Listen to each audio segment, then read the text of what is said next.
Les habla Juan Antonio Lozada en otra edición de Cafecito Migratorio. Tu futuro en los Estados Unidos comienza aquí, empoderándote con conocimiento. Y hoy comenzamos, como siempre, con las noticias. La primera noticia de la que quiero hablar hoy tiene que ver con los legisladores de la Florida visitando Alligator Alcatraz, la cárcel que se abrió para detener a inmigrantes cerca de la ciudad de Miami. Ha estado en las noticias por todos los problemas que ha tenido la cárcel, desde apagones masivos, problemas de construcción, problemas con el suministro de agua, hacinamiento, personas, inmigrantes siendo mantenidos en jaulas, literalmente como si fueran animales, las condiciones verdaderamente patéticas bajo las cuales la administración de Trump está manteniendo estos seres humanos en violación de los convenios internacionales de protección a los inmigrantes, a los refugiados. De nuevo, las críticas han sido de todos lados, incluyendo personas del propio partido del señor DeSantis. Estas tierras donde se construyó esta cárcel de una manera muy rápida fueron proporcionados o fueron confiscados más bien por el estado de la Florida a uno de los condados, en este caso Miami-Dade. Así que el problema ahí continúa. Seguimos también con esta noticia en desarrollo. Inmigrantes podrían enterarse de su deportación a terceros países donde no son ciudadanos con solamente 6 horas de anticipación. ¿Qué es lo que significa esto para los inmigrantes? Que solo en 6 horas estas personas pueden ser informadas de que van a ser deportados a un tercer país. Si eres venezolano, si eres cubano y te quieren deportar, por ejemplo, a Sudán del Sur, uno de los países más peligrosos del mundo, en medio de una guerra muy cruenta, con condiciones en términos de detención que son equivalentes a la tortura. Es uno de los países donde la administración de Trump está pensando enviar a algunos de los inmigrantes, especialmente aquellos que tengan algún tipo de récord criminal. ¿Qué puedes hacer como inmigrante para impedir que te envíen a un tercer país?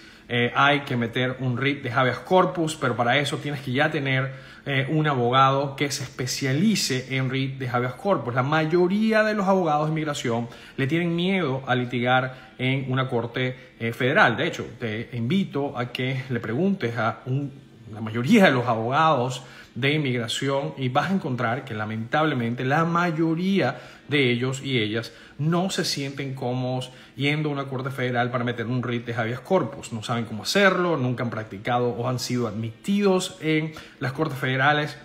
Y esto presenta un impedimento para ti, porque si tienes un abogado o una abogada que no esté admitida o no esté admitido para poder practicar en frente de una corte federal, no van a poder meter estos writs de emergencia que se necesitan meter para poder evitar que te envíen a un tercer país. Así que si tienes miedo, si estás detenido, tienes un familiar detenido y tienes miedo de que te envíen a un tercer país, es muy importante que contactes a un abogado de inmigración que se especialice en writs de este tipo. Nosotros en la oficina hacemos writs, os mandemos, también hacemos writs de habeas corpus.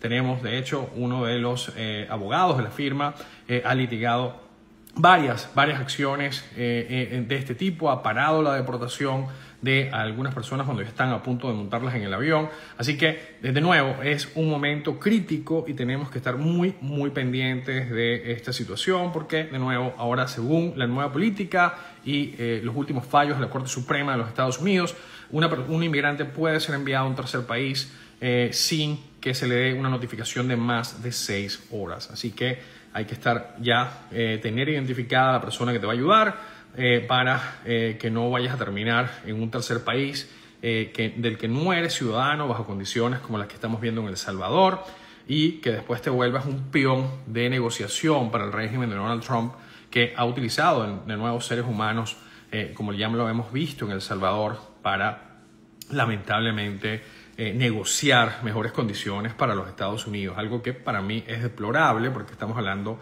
de nuevo de seres humanos y no estamos hablando de peones ni de nada que se le parezca. Entonces, bueno, el departamento de UCIS revisará los casos que están cerrados administrativamente y esto sin duda puede afectar de manera importante los casos de asilo que fueron cerrados en corte. O sea, tenemos en este momento una cantidad importante de casos de inmigración de personas que tenían TPS que fueron cerrados de manera administrativa, no fueron desestimados, sino cerrados de una manera administrativa, de forma administrativa, y estos casos estaban en un estado como semi-zombie. Estos casos que se quedaron en estado semi-zombie pueden ser revividos por cualquiera de las dos partes en cualquier momento. Y en este momento estamos viendo cómo el servicio de ICE, OPLA, son los fiscales federales de inmigración que están a cargo, están peleando a favor del gobierno y en contra de generalmente el aplicante de asilo.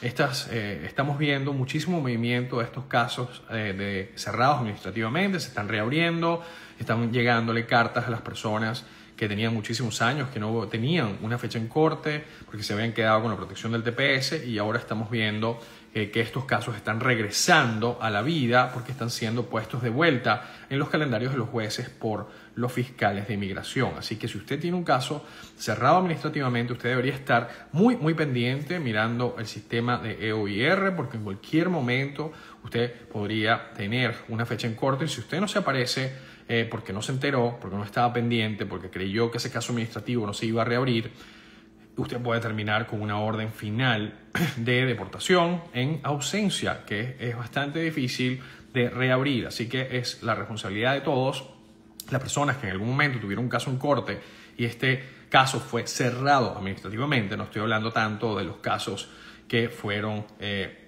desestimados, pero los casos que fueron cerrados administrativamente, estas personas definitivamente tienen que estar muy pendientes porque en cualquier momento pueden aparecer de nuevo en el sistema de la Corte de Inmigración como casos activos, como casos que ya tienen una audiencia.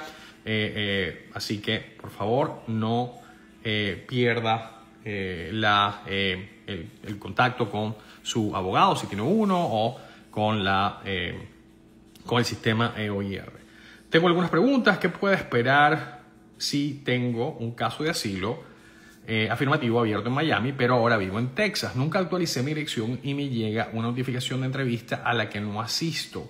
Considerando que ya envié una carta solicitando el cierre del caso y tengo el acuse de recibo y firmado sellado por la Oficina de Asilo de Miami. Primero que nada, si usted se mudó de Miami a Texas y usted todavía no cambió nunca la dirección y ellos lo llamaron a entrevista y usted no se apareció, generalmente ellos le van a dar una oportunidad más, sino antes de mandarlo a la corte. Ahora, si usted ya no está viviendo en Estados Unidos, eso es una cosa. Si usted ya tiene otro remedio, eso es una cosa. Pero si usted todavía no tiene ningún remedio y usted ahora simplemente está viviendo en Texas, usted retiró su asilo, no tiene ningún otro remedio pendiente, eso es algo que tiene que hablar con un abogado lo antes posible, porque definitivamente existe la posibilidad de que a usted también le emitan algún tipo de orden diciéndole o pidiéndole que se vaya del país. Así que tiene que hablar con un abogado urgentemente. Sin duda este tipo de cosas no se ponen mejor con el tiempo y mucho menos si uno las ignora. Así que lo que le recomiendo es que por favor tome cartas en el asunto, hable con un abogado lo antes posible. Karina lo supone, me pregunta si el asilo que se pide es mentiroso, no te persigue nadie y solo haces eso para quedarte aquí trabajando. ¿Qué pasa? Que si te descubren, te van a acusar de haber metido un caso de asilo frívolo, y eso puede cerrarte las puertas absolutamente a todos los remedios migratorios en los Estados Unidos. Así que es bastante grave mentir en tus casos de asilo, nunca es algo que recomiendo, y si lo hiciste, a mi juicio tienes que enmendar lo antes posible. En algunas instancias, si la persona que te estaba ayudando, un paralegal o hasta un abogado, te pidió que inventaras o que pusieras cosas que no eran verdad en tu caso de asilo, puedes reportar a esa persona, pero además de eso, tienes que corregir tu aplicación lo antes posible. Mi hija se entregó a inmigración en Laredo y quiere autodeportarse y está detenida. ¿Cómo puede hacer ella para agilizar el proceso y no durar tanto tiempo detenida? Ella no tiene un récord criminal, tiene permiso de trabajo activo, ella está en el proceso de asilo, pero no aguanta tanta presión y se quiere venir a Venezuela. Muy probablemente va a aparecer enfrente de un juez de inmigración que le va a dar la oportunidad de una salida voluntaria. También puede hablar con su oficial de deportación y esta persona puede hacerle firmar una petición de deportación expedita, donde, de nuevo, esta persona está retirando cualquier remedio que tenga pendiente y está pidiendo ser dejada ir del país y deportada a su país de origen. El camionero, mi hija se entregó a inmigración. Ah, no, eso ya lo leí. Si me hicieron el miedo creíble y me dejaron solicitar asilo, ¿es probable que desestimen mi caso? No, sí. Si pasaste la entrevista de miedo creíble y ahora estás en proceso de esperar una decisión en tu caso de asilo, ya lo mandaste, estás esperando una entrevista.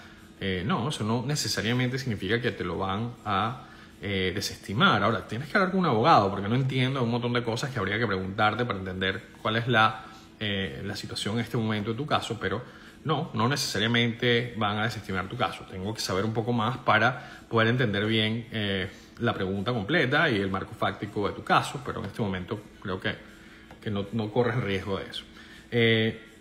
Esto es lo último que me da chance de cubrir. Hoy fue un cafecito un poco corto. Voy a responder las preguntas que me hicieron hoy en el live. Por favor, publíquenlas en la pared porque voy a mañana muy probablemente a responder esas preguntas. Espero que estén bien. Hablamos mañana. Un gran abrazo. Chaito.